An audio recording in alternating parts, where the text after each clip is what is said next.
High everyone, welcome to another what I eat and day blog. তো what I eat and day ব্লগটা তো শেষের পথে। তোমাদের সিরিজটা কেমন লাগলো কমেন্ট করে জানিও, আর আবারও একটা সিরিজ স্টার্ট করবো কিনা সেটাই জানিও।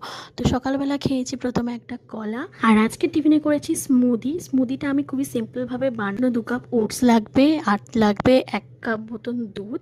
তারপর তুমি যা যা ড্রাই ফ্রুটস দিতে চাও, আমার কাছে একটা মিক্সড ড্রাই ফ্রুটসের প্যাকেট আছে, তো সেখান থেকে নিই। তাতে স্ট্রবেরি, ব্লুবেরি, ক্র্যানবেরি, এক্সট্রা আরও অনেক কিছু রকম থাকে। তো সেটাই আমি মিক্স করে নিই। তার সাথে আমি অ্যাড করি কাজু বাদাম, কিশমিশ আর আমন্ড। তো সেটার পরে জাস্ট মিক্সিতে ঘুরিয়ে নিলেই রেডি তোমার স্মুদি। আর অবশ্যই একটা ব্যানানা দিতে পারো, আমি দিই ব্যানানা। আর আজকের লাঞ্চে ছিল চিকেন কষা, রাইস, তার সাথে আলু ভাজা আর স্যালাড তো আছেই, আর লেবু। তারপর বিকালবেলা মা ফল কেটে দিল, তো সেটাই খেলাম। আমি বেসিক্যালি আপেলটা অতটা পছন্দ করি না, বাট যেহেতু খেতে দিল তাই খেয়ে নিয়েছি। আর আজকে রাত্রে ডিনারে ছিল একই চিকেন কষা আর তার সাথে রুটি। সো এই ছিল আজকের what I eat and day. দেখা হবে নেক্সট ভিডিওতে। টাটা।